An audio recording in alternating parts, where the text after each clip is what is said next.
할렐루야. 오늘 또 각 가정에서 또는 삶의 자리에서 귀한 주일을 생각하며 마음을 하나님 향하는 모든 성도님들에게 우리 주님의 은혜가 함께 하시기를 바랍니다. 우리 기도함으로 우리 주일 예배 시작하겠습니다. 우리 사랑이 많으신 하나님 아버지, 지난 한 주간도 하나님 은혜 가운데 잘 지냈습니다. 힘들고 어려웠지만 주님께서 동행하시고 주님께서 우리를 이끌어 주셔서 오늘도 귀한 주일을 생각하며 가정에서 또는 삶의 자리에서 주님을 향해서 마음을 모읍니다. 한 흩어져 드린 예배이지만 하나님께서 우리 예배를 모아 한 예배로 받아주시고 하나님께 주시고자 놀라운 말씀들을 이 시간 주셔서 새로 시작한 한 주간 하나님 주신 말씀을 가지고 승리하는 귀한 날들이 되기를 간절히 원합니다. 아직도 어려운 가운데 있습니다. 주님, 저희 모두를 불쌍히 여겨주시고 하나님의 사랑의 손길과 전능한 손길로 이 질병과 모든 상황을 다스려 주심으로 속히 온 성도가 함께 예배드리는 복된 날을 앞당겨 주실 것을 믿습니다. 지금도 땅끝에서 복음을 증가하는 수많은 선교사들과 병원에서 환우들을 돌보는 의료진들을 주님 기억하시고 또 질병 가운데 고통당하는 환우들도 지켜주시며 하나님의 놀라운 역사심이 온 세계에 이번 기회를 통해서 전달될 수 있도록 은혜를 내려 주시옵소서. 오늘 또 하나님 저희들에게 귀한 마음을 주셨으니 저희 마음을 받아주시고 예배드리는 가운데 하나님의 음성을 들으며 하나님 만나는 거룩한 예배가 되도록 은총을 내려 주시옵소서. 살아계신 예수 그리스도의 이름으로 감사하오며 간절히 기도하옵나이다. 아멘.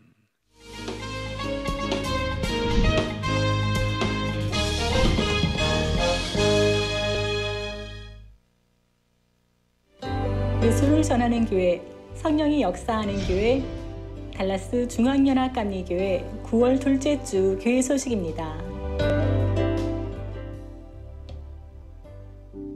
우리 교회가 속해 있는 연합감리교회 북텍사스 연회의 베키 감독의 명령에 따라 온라인 예배를 9월 말까지 계속 연장합니다. 달라스 지역을 비롯해서 미국과 조국 대한민국 그리고 세계 전역에 코로나 바이러스가 조속히 사라질 수 있도록 성도님들의 중보기도를 부탁드립니다. 교회가 알고 싶다라는 제목으로 박유 목사의 교회론 수요 특강이 이번 주 수요일부터 4주간 온라인으로 진행됩니다. 이번 수요 특강을 통해 교회는 무엇이 되어야 하고 교회로서 무엇을 해야 하는지 교회의 본질과 사명에 대해 배우는 귀한 성도님들 되시길 부탁드립니다. 오는 9월 27일 주일에 러브액트팀 주관으로 독감 예방접종을 실시합니다. 이번 독감 예방접종은 3세 이상 교인이면 누구나 맞으실 수 있으며 비용은 무료입니다. 신청 마감은 9월 13일 주일까지이며 교회 홈페이지에서 신청하실 수 있습니다. 온라인 신청이 어려우신 성도님들께서는 속장님에게 연락해 주시길 바랍니다. 십자가로의 길 창간 1주년 기념 설문조사를 실시합니다. 속장님이나 각 부서에서 카톡을 통해서 전달되는 설문조사에 참여해 주시면 감사하겠습니다. 온라인 23기 마더와이스를 모집합니다. 기간은 9월 24일부터 11월 19일까지이며 자세한 사항은 교회 웹사이트나 주보 광고를 참조하시길 바랍니다. 남편과 자녀들을 위해 기도하는 엄마들의 기도 모임 유니게 클럽 14기가 10월 7일에 시작됩니다. 코로나로 인해 교회에 함께 모여 기도할 수 없어 줌 모임으로 진행됩니다. 특히 어린 자녀를 둔 엄마들을 위해 밤 10시에 모이는 저녁반이 개설되었습니다. 혼자 하면 어렵지만 함께 하면 할 수 있습니다. 나의 자녀들과 남편뿐 아니라 서로의 가정을 위해 중보하는 기도의 동역자가 되어 주십시오. 중보기도를 통해 하나님께서 더 큰 은혜를 부어주실 것입니다. 신청을 원하시는 분은 9월 6일에서 20일까지 교회 홈페이지에 있는 카톡 링크로 신청해 주세요. 문의는 양수연 팀장이나 홍기자 전도사에게 문의해 주시길 바랍니다.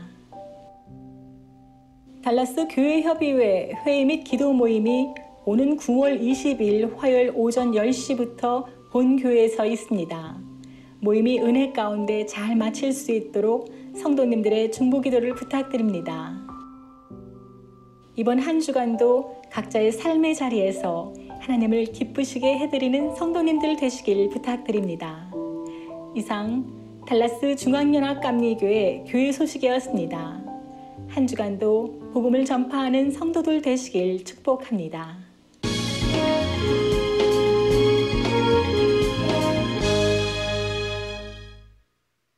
네, 우리 말씀 증거하기 전에 제가 한두 가지만 더 첨가해서 광고하겠습니다.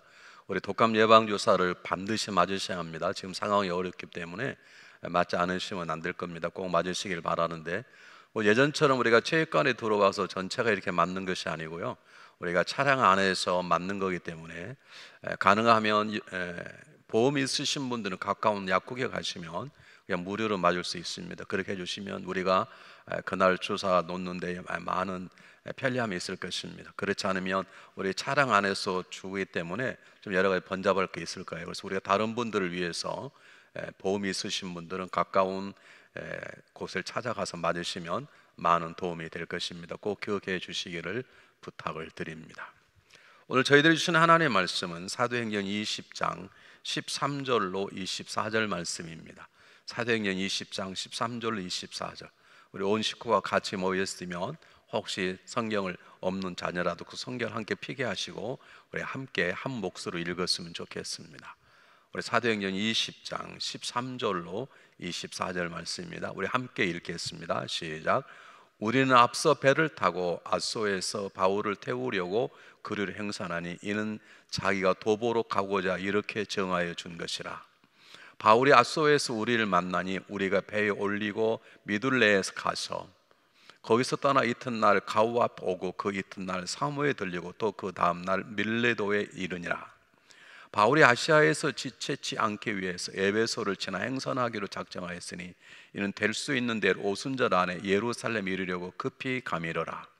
바울이 밀레도에서 사람을 에베소로 보내어 교회 장로들을 청하니 오매 저희에게 말하되 아시아에 들어온 첫날부터 지금까지 내가 항상 너희 가운데 어떻게 행하는 것을 너희도 아는 바니 곧 모든 겸손과 눈물이며 유대인의 관계를 인하여 당한 시험을 참고 주를 섬긴 것과 유익한 것은 무엇이든지 공중 앞에서나 각 집에서나 꺼리낌 없이 너희에게 전하여 가르치고 유대인과 헬라인들에게 하나님께 대한 회개와 우리 주 예수 그리스도께 대한 믿음을 증거하는 것이라.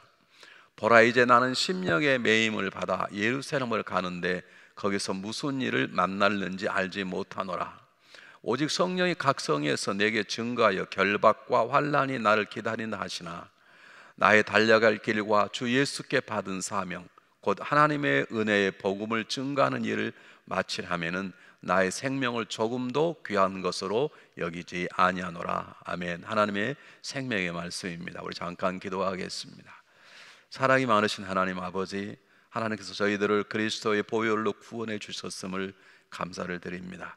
우리를 부르신 가장 중요한 일, 우리를 부르시고 우리에게 귀한 일, 크고 작은 사명을 주시기 위함인데 오늘 주시는 말씀을 통해서 내가 누구인가를 깨닫게 도와주시고 그러므로 내가 살아야 될 삶의 자세가 새롭게 세워지는 귀한 시간 될 수 있도록 은혜를 내려주시기를 간절히 원합니다.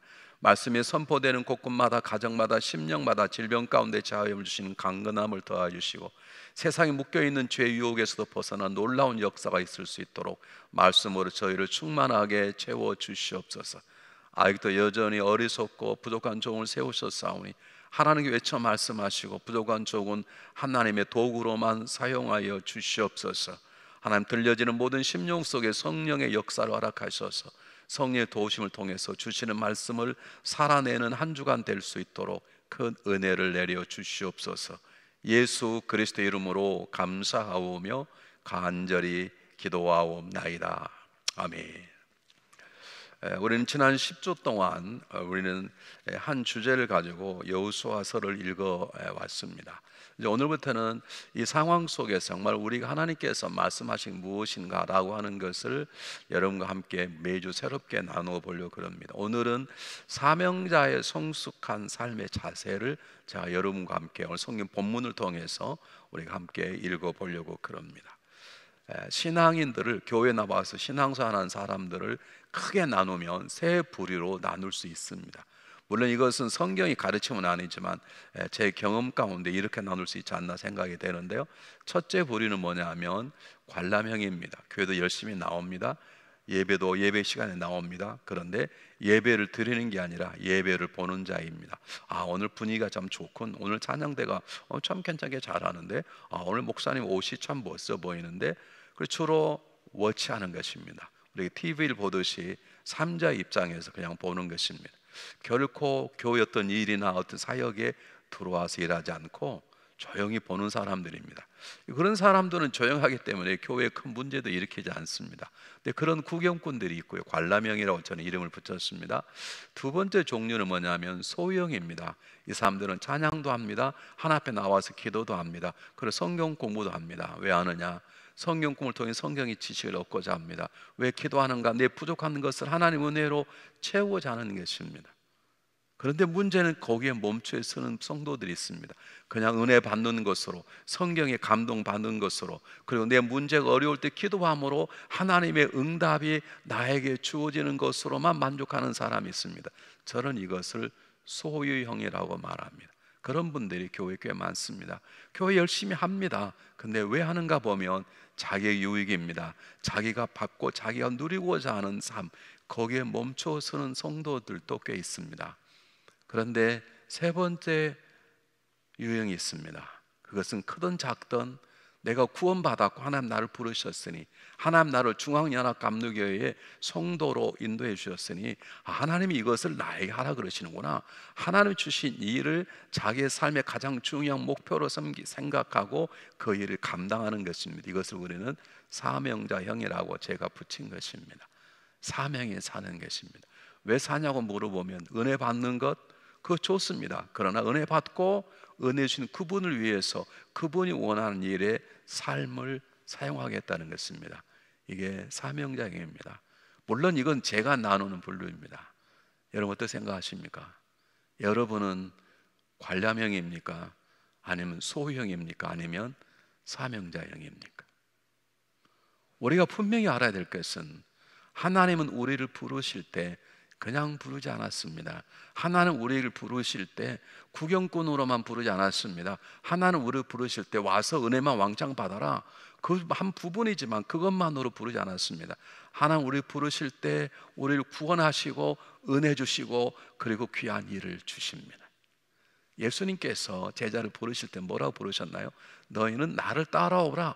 거기에서 멈추지 않았습니다. 너는 나를 따라오라. 내가 너희로 사람을 낚는 어부가 되게 돼. 예전엔 너희들은 고기를 잡고 먹고 살았지 않냐? 이제는 사람을 구원하는 일에 내가 너희를 쓰겠다. 내가 너희의 큰 귀한 일을 주겠다라고 말씀하시는 것입니다. 주님이 주시는 일이 크든 작든 우리가 감당해야 될 사명인 것입니다. 그래서 예수님께서는 마지막 부활하시고 40일간 제자들과 함께 하시다가 천국에 올라가셨을 때에 가시기 바로 전에 뭐라고 말씀하십니까? 예수님께서 놀라운 말씀을 하십니다. 너는 가서 모든 족속으로 제자를 삼아 아버지와 아들과 성령 이름으로 세례를 주고 내가 너에게 분부한 모든 것을 가르쳐 지키게 하라. 그렇게 말씀하셨습니다. 여러분, 이것이 우리를 향하신 하나님의 뜻입니다. 하나님께서는 우리를 구원하시고 귀한 일, 즉 사명을 주시려고 우리를 부르시는 것입니다. 다시 한번 얘기해 보겠습니다. 이게 굉장히 중요한 것입니다.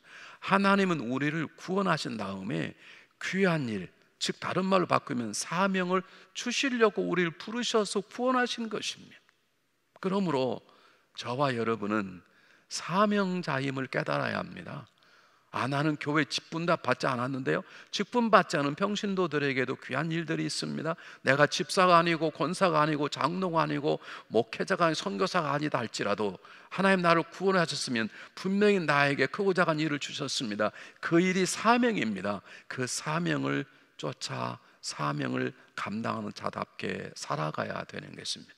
우리 모두는 사명자입니다. 그러므로 사명자답게 살아야 합니다. 그런데 중요한 것은 우리 하나님 부름받은 사명자라고 내가 스스로 나를 사명자답게 만들어 갈 수 없습니다. 왜냐하면 하나님은 우리를 부르실 때도 성령의 손길 통해 우리를 부르셨지만, 우리를 거듭나게 하시는 것도 성령의 역사이지만, 우리에게 일을 주시고 그 일을 감당하는 사명자로 우리를 세워 나가시는 분도 성령님이시기 때문에, 우리는 성령님의 손에 이끌림을 받을 때 사명을 잘 감당하는 하나님의 사명자로 살아갈 수 있는 것입니다. 오늘 본문이 바로 사명자의 성숙한 모습, 성령님의 이끌림을 받아서 하나님의 주신 일에 삶을 걸었던 사도 바울의 모습을 통해서 오늘 우리 자신을 한 번 더 되돌아보게 하시는 하나님 은혜의 말씀이 담겨져 있습니다. 자, 제일 첫 번째, 사명자의 성숙한 모습이 첫 번째가 뭐냐? 하나님과 1대1로 만남을 갖는 것입니다. 하나님과 1대1로 만남을 갖는 것입니다. 오늘 성경 본문의 내용이 뭐냐면, 두로아라는 지역에서 아소라는 지역으로 가는데 배를 타고 가야 되는데, 바울은 자기 혼자 두로아에서 아소까지 걸어가고 제자들은 배를 타고 가게 만드는 것입니다. 그리고 아소에서 만나서 배를 타고 밀레도에까지 갔습니다. 왜 사도 바울이 혼자 가게 되었는지 성경은 침묵하고 있습니다. 그래서 우리는 잘 알 수 없습니다. 그러나 우리가 분명히 짐작할 수 있는 것은 무엇이냐면, 그는 거친 길을 혼자 걸어가는 것이 아닙니다. 거친 길을 하나님과 함께 걸어갔을 것입니다. 그동안 너무 분주한 사역 가운데 하나님과 1대1로 만났던 시간이 부족했다고 느꼈는지도 모릅니다. 아마 그랬을 것입니다. 그래서 제자들을 따로 보내고 사도 바울은 하나님과 1대1로 만나는 시간을 걸어가면서 갖게 되었습니다. 하나님과 대화를 가졌을 것입니다. 하나님의 말씀에 귀를 기울일 것입니다. 자기 형편과 사정을 하나님께 고백했을 것입니다. 그런 귀한 기회를 사도 바울은 갖게 된 것입니다. 여러분, 우리 하나님의 사명을 감당하려면 사명을 감당하기 위해서라도 하나님을 1대1로 만나는 것이 굉장히 중요합니다. 다시 말씀드립니다. 사명을 감당하기 위해서라도 사명을 주신 하나님을 1대1로 만나는 것이 굉장히 중요합니다. 하나님의 사명자에게는 하나님과의 1대1의 만남의 시간이 절대적으로 필요합니다. 그분과 만나서 그 사명을 감당할 지혜를 받아야 되고, 하나님을 만나서 사명을 감당할 능력도 받아야 되는 것이고, 하나님을 만나서 사명을 감당할 누군가를 소개받기도 하고, 사명을 감당할 방법도 하나님을 통해서 배워야 되기 때문인 것입니다. 우리가 가끔씩 애독하는 시편 91편 1절에 보면, 지존자의 은밀한 곳에 거하는 자는 전능자의 그늘 아래 거하려다 있습니다. 지존자의 은밀한 곳에 거하는, 하나님과 1대1로 만나는 사람은 하나님의 전능하신 하나님이 그림자처럼 따라다닌다. 이 말은 지존자와 1대1로 은밀하게 만나는 사람에게는 하나님의 전능한 손길이 그와 함께 하신다는 놀라운 말씀인 것입니다. 우리가 어쩌면 열심히 일했는데, 정말 잠 안 자고 일했는데, 정말 허리가 아프도록 교회를 섬겼는데 왜 나에게 열매가 없고 어려움이 있는가? 여러 가지 이유가 있겠지만 그중 하나는 하나님과의 1대1의 만남을 놓쳤기 때문에 그럴 수 있습니다. 여러분, 사명자는 사명을 감당하려고 일어서 뛰는 것이 먼저가 아니라 사명을 주신 하나님 앞에 1대1로 앉아서 그분께 묻고 그분께 아뢰고 그분의 만나는 하나님과 1대1의 시간이 필요한 것입니다. 우리 예수님을 보시면 알 수 있습니다. 예수님은 정말로 공생의 3년 조금 넘는 세월을 정말로 시간을 바쁘게 보내신 분이십니다. 어떨 때는 주무실 시간이 없으셔서 배를 타고 배 고문에 주무실 정도로 바쁘신 분이십니다. 그런데 예수님은 놓치지 않은 게 하나가 있었습니다. 하나님과 만나는 시간을 예수님은 절대 놓치지 않았습니다. 마태복음 14장 23절에 보면 무리들을 다 보내신 다음에 말씀을 가르치고 놀라운 은혜를 베풀어 무리를 다 갖춘 다음에 기도하러 딴의 산에 올라가셨다고 말합니다. 무리가 남아있으면 더 가르쳐야 될 거 아닙니까? 더 기적을 행해서 질병도 고쳐주시고 해야 될 거 아닙니까? 그런데 그 일을 위해서라도 예수님은 그들을 보내시고 따로 올라가셔서 산에 가셔서 하나님과의 만남을 가지신 것입니다. 예수님의 생애의 놀라운 원천은 예수님과 하나님과의 1대1의 만남이 주어진 것입니다. 제가 애송하는 본문이 누가복음 5장 15절 16절입니다. 제가 목회하는 어느 포인트에서 이것이 은혜가 돼서 제 목회 사역을 조금 바꾼 굉장히 귀중한 것입니다. 허다한 무리가 예수님께 모여와서 예수님 소문이 막 온 땅에 퍼지기 시작했습니다. 그의 말씀이 은혜롭더라, 그가 병자를 고치더라, 그런 소문이 퍼지며 허다한 무리들이 예수님의 말씀도 듣고 자기 병도 고치고자 왔는데 오히려 예수님이 그를 두시고 산에 홀로 가서 기도하셨다고 말합니다. 한번 성경 보면 보실까요? 뭐라고 말씀하시는지 한번 보겠습니다. 예수의 소문이 더욱 퍼지며 허다한 무리가 말씀도 듣고 자기 병도 남을 얻고자 하여 오되 예수는 물러가사 한적한 곳에 가서 기도하시니라. 예수님에게는 하나님과 1대1의 만남의 시간이 배어 있었습니다. 예수님은 하나님 1대1로 만나서 공급하는 능력을 받으셨을 것이고 하나님의 마음을 다시 확인하였을 것이고 그리고 다시 내려와 사람을 만나고 제자를 키우는 일을 했을 것입니다. 여러분, 그래서 예수님께서는 이런 놀라운 영적인 비밀을 제자들에게 말씀해 주신 것입니다. 우리에게 말씀해 주시는 거예요. 어떻게 말씀하십니까?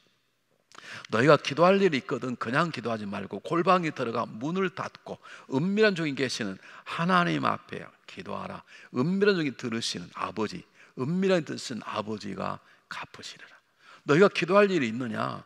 여러분, 기도할 일을 여럿이 모여서 기도할 필요가 있습니다. 우리 중보기 팀은 그러지 않습니다. 그러나 그 중보기도 모이기 전에 하나님과 1대1로 만나는 중보 기도자들이 모임이 중보기도 팀을 활성화시키는 거예요.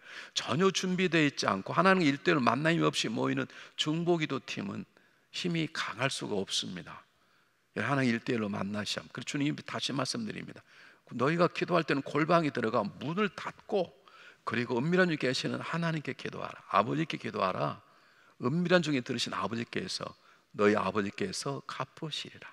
골방이란 말은 무슨 말입니까? 원래 잘라내다라는 뜻입니다. 그러니까 세상과 단절된 어떤 것도 방해하지 않는 하나님과 1대1로 만나는 장소를 골방이라고 하는 것입니다. 골방은 세상 모든 것들을 잠시 단절하고 오직 하나님과 깊은 대화를 나눌 수 있는 어떤 공간입니다. 지금 우리에게 이런 공간이 있습니까? 우리에게 골방이 있습니까? 두 번째입니다.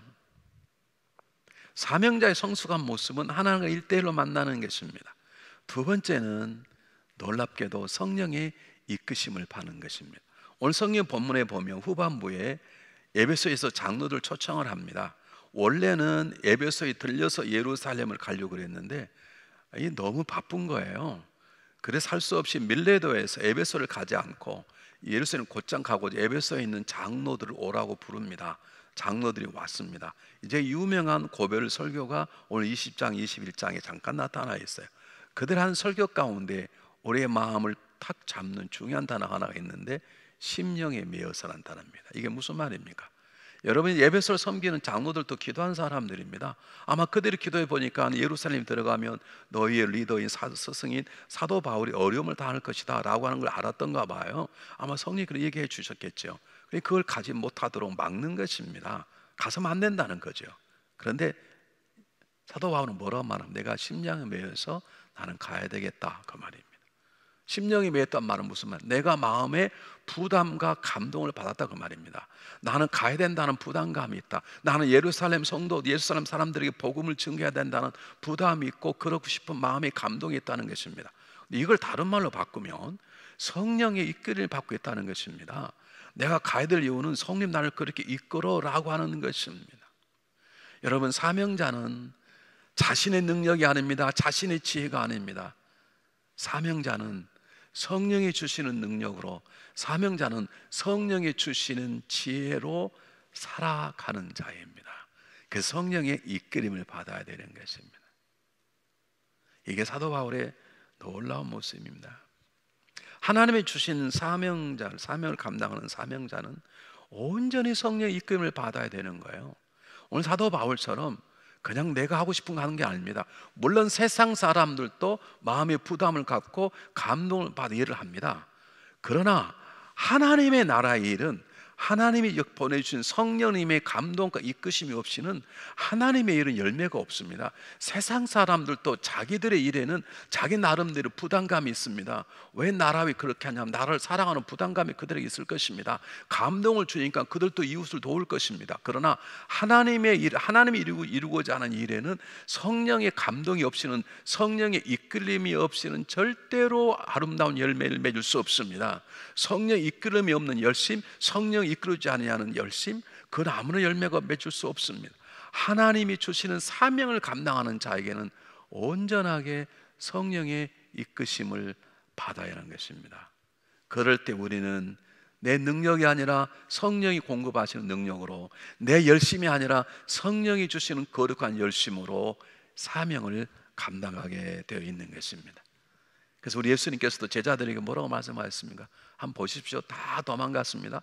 그런데 부활한 주님을 만났습니다. 그들이 감동이 되는 것입니다. 어쩔 줄 모르는 것입니다. 야, 죽어도 살겠구나. 그래 어쩔 줄 모르지. 지금 당장에 나가서 순교를 각오로 하겠다는 것이에요. 주님 그때 뭐라고 말씀하십니까? 그 감동만 가지고 안 된다는 거죠. 주님께서 뭐라고 기다려라.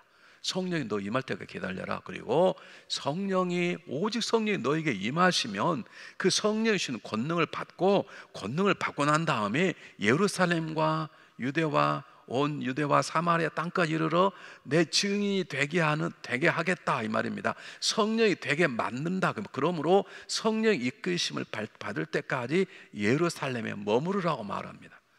제자들은 자기들의 두근거리는 마음을 닫아놓고 성령이 그들을 사로잡을 때까지 10일간 저 목숨을 걸고 기도하지 않습니까?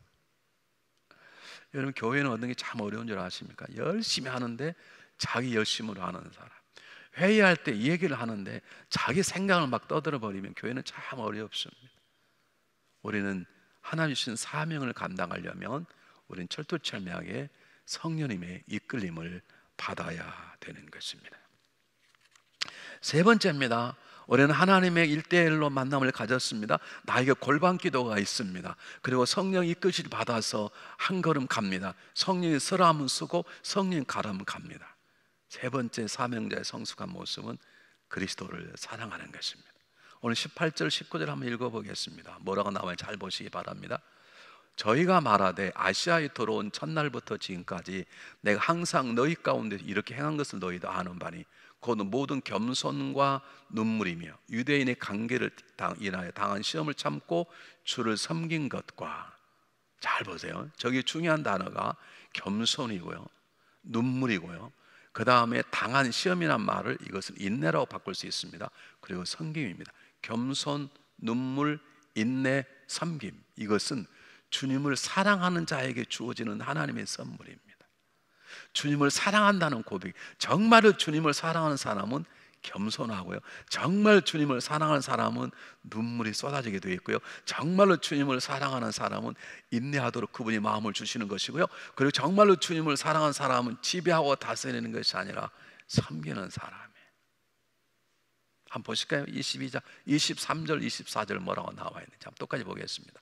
오직 성령이 각 성에서 내게 증거하여 결박과 환난이 나를 기다린다 하시나 나의 달려갈 길과 주 예수께 받은 사명과 하나님의 은혜의 복음을 증거하는 일을 마치라면은 나의 생명을 조금도 귀한 것으로 여기지 아니하노라 그랬어요. 내 기도해 보니까 그렇다. 너희 걱정하는 것처럼 내가 예루살렘에 가면 결박과 환난이 날 기다린다 그런다. 그런데 나 여기서 멈출 수 없는 이유가 뭔 줄 아냐? 내가 가는 길이 예수를 받은 사명, 내가 사랑하는 그분이 주시는 사명, 나를 만나주셨던 그분에 대한 사랑 때문에 나는 하나님의 은혜 복음을 증거하기 위해서 내 생명을 조금도 귀한 것으로 여기지 않겠다. 이 말은 무슨 말입니까? 나는 주님을 너무 사랑한다. 난 그분을 사랑하기 때문에 그분이 가라고 하는 그 일을 감당하러 가겠노라. 가서 결박당 환난을 당하고 설사 죽는다 하더라도 나는 나를 향한 주님의 사랑, 주님을 향한 내 사랑, 그로 인하여 나는 살아가겠다는 놀라운 신앙 고백입니다. 여러분, 제가 앞서 성령의 이끌림을 받는다고 얘기했잖아요. 성령의 이끌림 받은 사람은 그리스도에 대한 사랑으로 충만하게 채워지십니다. 우리 막 성령 받으면 막 능력 행하고 은사 행하고 막 생각하잖아요. 그렇습니다. 성령 충만하면 능력도 주시고 성령 충만하면 은사도 주시고 그렇습니다. 그러나 정말로 성령이 충만을 갖는 첫 번째 모습이 뭐냐면, 성령이 충만하면 예수님이 믿어질 뿐만 아니라 예수님을 뜨겁게 사랑하는, 그가 주신 일이라는 목숨을 걸 만큼 주님을 사랑하는 마음으로 충만하게 채워지는 것이죠. 내가 그릇에 대한 사랑이 내 안에 충만한 만큼 나는 성령 충만한 것입니다. 내가 지금 어떻게 살아가는 것인지 잘 보시길 바랍니다. 우리 예수님께서 뭐라고 말씀하셨나요? 가장 중요한 두 가지 계명이라고 말하는, 마음을 다하고 목숨을 다하고 뜻을 다하여 주 너희 하나님을 사랑하라. 이 마음을 누가 주는 것입니다. 내 결심으로 되지 않습니다. 내가 성령 이끌림을 받으면 성령의 나에 대해서 하나님을 마음과 목숨과 뜻을 다하여 사랑하는 마음을 그분이 나에게 부어주시는 것입니다. 여러분, 경외 보였습니까? 정말 성령 이끌 받아 성령이 내 안에 충만하면 세상 사랑은 사라지고 예수님에 대한 사랑만 충만하게 됩니다. 정말 성령 이끌을 받으면 세상도 없고 심지어는 나도 없고 내 안에 주에 대한 사랑만 충만하게 되는 것입니다. 오늘 주님을 사랑한다는 증거가 무엇인가? 주님을 생각하면 겸손할 수 있고, 주님을 생각하면 감사의 눈물이 나오고, 잘못된 사람을 보아도 밉지 않고 그를 향해 십자가에 달리시는 주님의 생각으로 눈물이 나고, 어떤 어려움을 생각해도 당해도 주님의 십자가 발갑을 생각하면 참아지게 되고, 그리고 주님이 행하신 모습을 보면 지배하고 다스리는 자가 아니라 섬기고 싶고 도와주고 싶은 마음이 우리 안에 있는 것이죠. 나는 정말 지금 그리스도를 사랑하는 마음으로 가정 안에서 남편을, 아내를, 자녀를, 그리고 교회 안에서 성도들을, 그리고 교회 밖에 죽어 있는 사람을 정말 주님을 사랑하는 마음으로 대하고 있는지 한번 우리 자신을 돌이켜 보았으면 참 좋겠습니다. 네 번째입니다. 사도 바울은 유대인들이 자기 동족에게 굉장히 어려움을 많이 당했습니다. 여러분, 죽었다고 던져놓을 정도로 어려움을 당했죠. 죽었다고 던져서 살아났지 않습니까? 그를 죽이겠다는 결사대가 40명씩 있었으니까 얼마나 핍박과 환난을 많이 당한 사람입니까? 그런데도 자기는 그들의 본거지인 예루살렘으로 들어가겠다는 거예요. 그들에게 복음을 전개해서 그들을 살려내겠다는 거예요. 그게 자기 생각이 아니라 하나님 주신 마음이고 성령이 이끌기 때문에 그걸 가겠다는 것이에요. 여러분, 이것은 사도 바울이 내가 그리스도를 사랑하기 때문에 그 사랑에 나를 강권해서 나를 밀어간다는 고백일 뿐만 아니라 한 걸음 더 나가서 그들이 원수처럼 나를 대했지만 나는 그들을 여전히 사랑한다는 사람들에 대한, 영혼에 대한 사랑의 마음이 충만한 것입니다. 여러분, 사명자가 영혼에 대한 사랑이 없다면 사명을 감당하기는 쉽지 않습니다. 사명자가 자기에게 잘한 사람, 자기와 호흡이 맞는 사람, 자기하고 친한 사람, 자기가 유익이 되는 사람에게만 잘한다면 사명을 감당할 수 없습니다.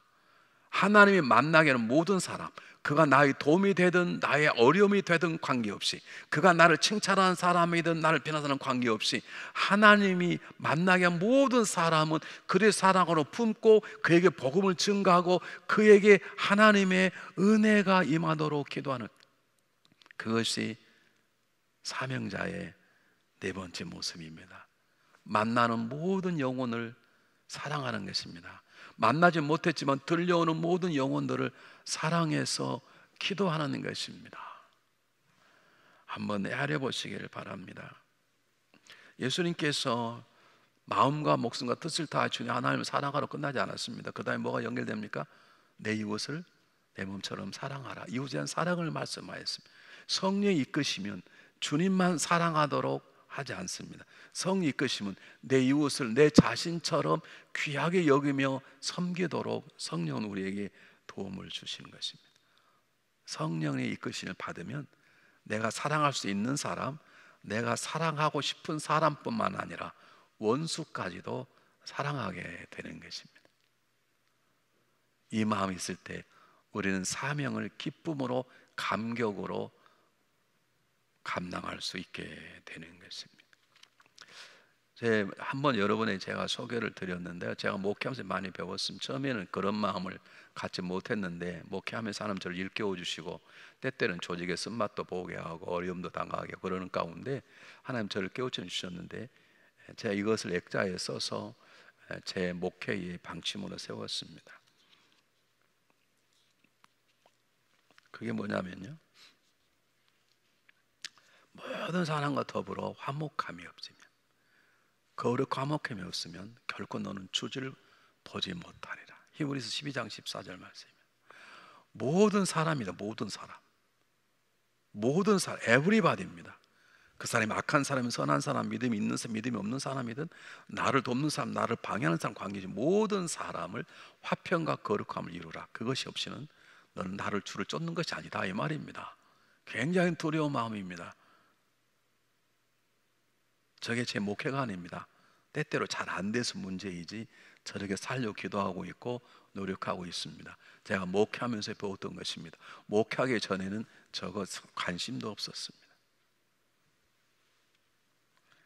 사랑하는 여러분, 우리가 한 영혼을 사랑하게 될 때 그가 누구이든 그에게 구원의 복음을 증가할 수, 그를 살려낼 수 있는 마음을 우리에게 주심으로 우리는 사명을 감당하게 되는 것입니다.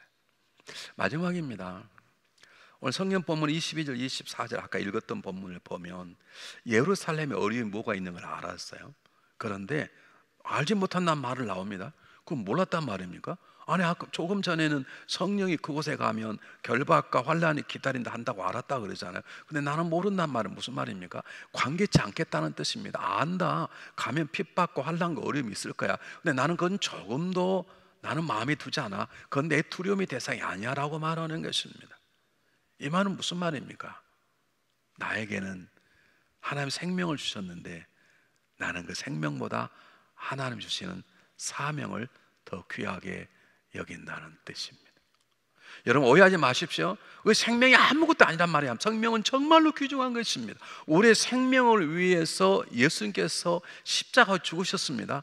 독생자 아들이 피값을 주고 우리를 사셨습니다. 그러므로 우리는 그 무엇보다도 생명이 귀중한 것입니다. 근데 오늘 사도 바울은 뭐라고 말합니까? 나는 그 생명보다 사명을 귀하게 여기겠다. 그 일을 하다가 죽는다 하더라도 나는 생명을 조금도 아까워하지 않겠다, 귀하게 여기지 않겠다라고 말하는 것입니다. 이게 진정한 사명자의 가장 중요한 성숙한 모습입니다.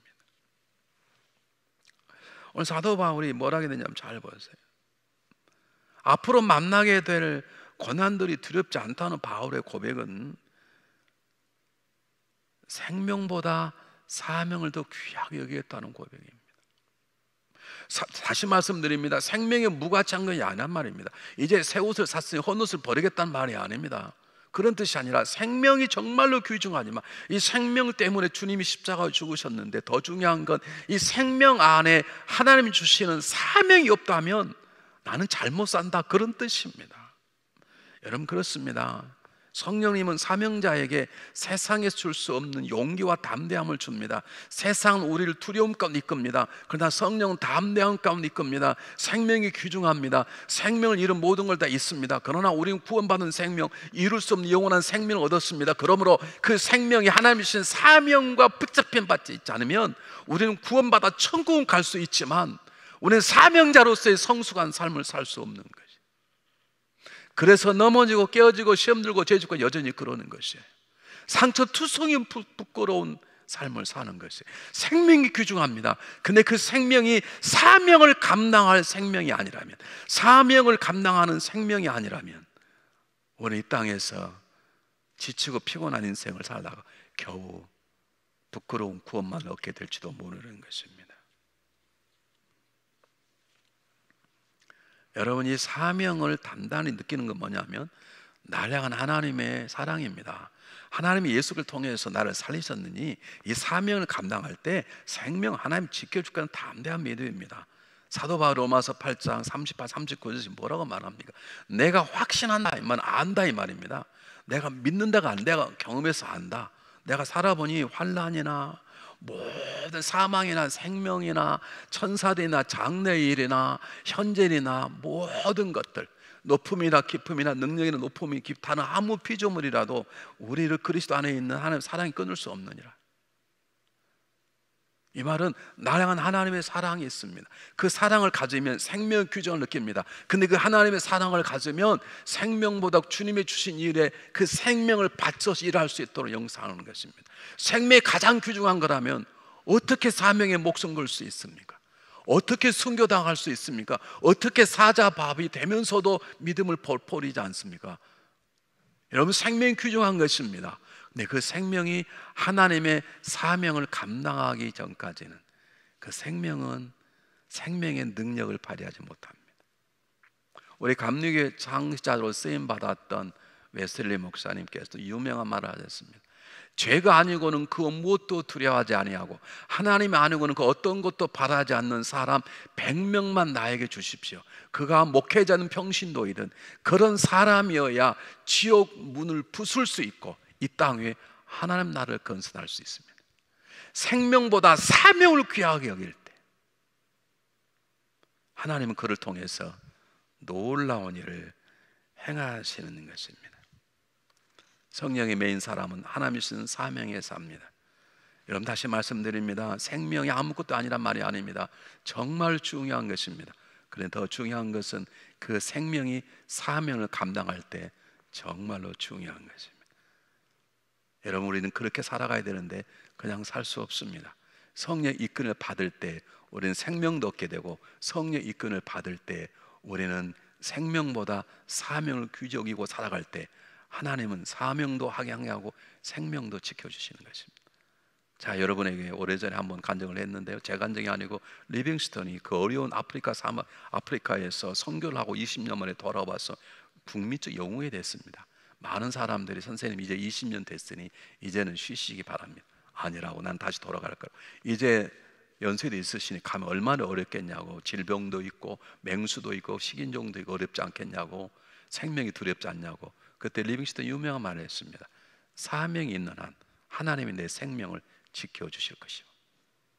근데 아프리카에 가서 마지막까지 사명을 잘 감당했습니다. 사랑하는 여러분, 그럼 우리는 날마다 기도할 때 하나님 저에게 성령의 충만함을 주십시오. 그 성령의 충만을 통해서 우리는 사명을 깨닫게 되고 성령의 충만을 통해서 사명을 감당할 능력을 얻게 되고 그리고 그걸 통해서 우리의 놀라운 세상 속에 주의 복음을 증거하게 되는 것입니다. 하나님과 1대1로 만나고 계십니까? 성령의 이끌을 받고 있습니까? 아니면 내 생각, 세상의 풍조가 날 이끌어갑니까? 그 무엇보다도 주님을 사랑하십니까? 그리고 나를 만나게 하는 모든 사람들을 주님 대하듯 그 영혼을 사랑하십니까? 그리고 주님이 주신 사명이 크든 작든 그 사명을 정말로 귀하게 여기십니까? 그렇다면 하나님 우리를 통해서 이 어두운 시대를 밝히는 빛과 소금으로 살아가도록 역사하실 것입니다. 그러므로 우리는 다음 같은 질문을 던져봤으면 좋겠습니다. 나는 정말로 구원받은 확신이 있는가? 내가 정말로 구원받았는가? 두 번째, 그럼 내 구원받은 사람이라면 나에게 주신 사명은 무엇인가? 하나님 왜 나를 부르시 구원하셨을까? 나에게 주신 사명이 무엇인가? 여러분 알고 계십니까? 여러분, 내게 사명을 잘 이끌어갈 수 있도록 나를 사명을 감당할 나를 이끌어가는 성령님과 동행하고 있습니까? 교회 프로그램이 아닙니다. 옆에 친구가 아닙니다. 정말 성령 이끌을 받아서 내 사명을 감당하고 있는지, 나는 사명을 감당하기 위해서 내가 지불할 값을 조금도 망설이지 않고 값을 지불하고 있는지, 나는 생명보다 사명이 더 크다고 귀중한 여기는 굳건한 믿음이 있는 것인지, 마지막으로 오늘 사도 바울이 함께 모였던 에베소 장로들처럼 나는 귀한 사명을 감당하는데 하나님 만나신 동역자가 누구인지 한번 생각해보고 일주일 승리하는 삶을 살았으면 좋겠습니다. 기도하겠습니다. 사랑이 많으신 하나님 아버지, 죄로 죽었던 저희를 부르시고 구원해 주시고 저희들에게 귀한 일, 사명을 주시니 참으로 감사합니다. 내가 살아갈 삶의 방향, 내가 해야 될 일의 목적들이 내 생각이 아니라 세상의 풍조가 아니라 하나님이 주신 계획 가운데 이루어지도록 도와주시옵소서. 사명에 사는 생명이 되도록 역사하여 주시옵소서. 우리가 그 사명을 잘 감당할 때까지 우리 생명을 지켜주시고 강건케 하여 주시옵소서. 어려운 시대를 살아가고 있습니다. 이럴 때일수록 주님과 1대1로 만나게 도와주시며 내 생각, 내 고집이 아니라 성령 이끌 받게 도와주시고, 무슨 일을 하든 주님을 사랑하는 마음으로, 무슨 일을 행하든 내 이웃을 사랑하고 섬기는 마음을 행할 수 있도록 도와주시옵소서. 하나님, 우리 가정에 주신 사명이 무엇입니까? 우리 교회 주신 사명이 무엇입니까? 저희 주신 사명이 무엇입니까? 깨닫게 하시고 그 일을 감당할 수 있는 능력도 허락하여 주시옵소서. 지금은 우리 주 예수 그리스도의 무궁하신 은혜와 하나님 아버지의 영원하시고 신실하신 사랑하심과 우리 가운데 거하시며 주님 주신 사명을 깨닫게 하시고 그 사명을 감당하도록 능력과 지혜를 주시는 성령의 역사하심이 귀한 예배를 드리는 온 성도님들의 가정과 삶의 터전 위에, 땅 끝에 가 있는 수많은 선교사들과 두고 온 조국 대한민국과 미국 땅 위에 지금부터 영원까지 함께 하시옵기를 간절히 축원하옵나이다. 아멘.